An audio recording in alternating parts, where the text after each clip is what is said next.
Is utopia against human nature? Xiefeng. Anyone who has never lived in a true utopian program has no right to comment on utopia, just as someone who has never tasted jackfruit does not know its flavor. Therefore, I advise those who have not experienced utopian life not to judge utopia based on hearsay. Many people label utopia with the hat of planned economy and authoritarian regime, which is a defamation and a 180-degree misinterpretation of utopia. In the utopian program, there is no such thing as a planned or market economy, nor is there an authoritarian regime. It's a pipe dream to think one can gain power over others within the utopian program. Churchill's supposed statement that if a man does not pursue utopia before he is 30, he has no heart. If he still believes in utopia after he is 30, he has no brain, is often cited. However, the truth may be the opposite. The reality is, if a person does not believe in utopia before the age of 30, it is because they lack brains. If they do not pursue utopia after the age of 30, it is because they lack conscience. Before the age of 30, people are full of energy and have a long future ahead. So they believe that they can conquer fate and that their life can be completely controlled and arranged according to their own will. They live out their character, carve out their own niche, achieve success, wealth, and fame, and earn the admiration of others. Therefore, they do not believe in utopia and are unwilling to submerge their individuality and abilities in the utopian process. After turning 30, one gradually begins to taste failure and realizes that society does not evolve and change according to one's will. It's not just others. Even those closest to oneself won't act in accordance with one's expectations. The trajectory of one's life is something one simply cannot control. Gradually, one comes to understand that individual capabilities are limited. Even if one has achieved great success in the end, one may find oneself to be selfish. The desire for the happiness of the masses is a personal wish, and at this point, one may find that utopia is a good choice. The conclusion is, if one does not believe in utopia before the age of 30, it is because they lack brains. If they do not pursue utopia after the age of 30, it is because they lack conscience.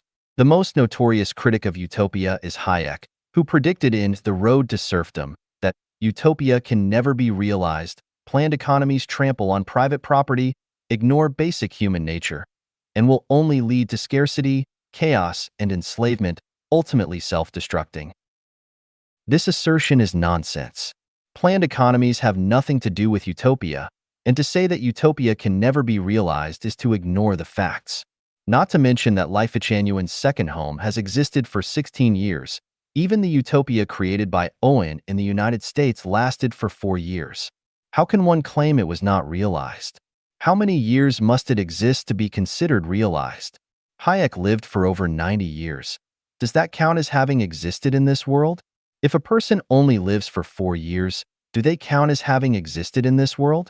How many years must one live to be considered as having existed to claim that utopia ignores basic human nature is patently false?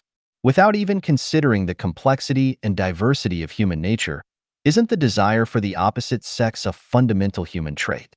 Every physically and mentally healthy person desires sexual interaction with the opposite sex and wishes to interact with more members of the opposite sex. Isn't this basic human nature? In the utopian program, there is no marriage, no fixed sexual partners, and people can interact with each other as they encounter, as fate allows, naturally and randomly. Doesn't this align with human nature?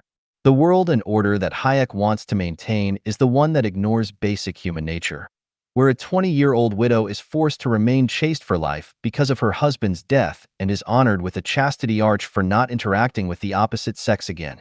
Does that conform to basic human nature? Does a lifetime commitment between a man and a woman conform to basic human nature? Is that what everyone truly wants in their hearts? To spend a lifetime just looking at and holding each other, without any improper thoughts?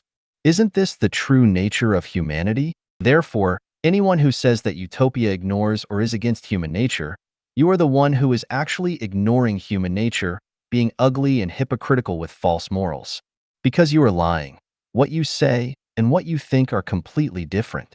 You erect a facade of chastity with your words, but your heart is full of deceit and immorality.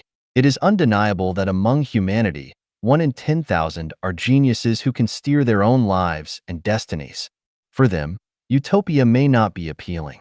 Yet, for the vast majority who cannot control their own lives, living within a utopian program would be an immense blessing, indicative of good karma from a past life.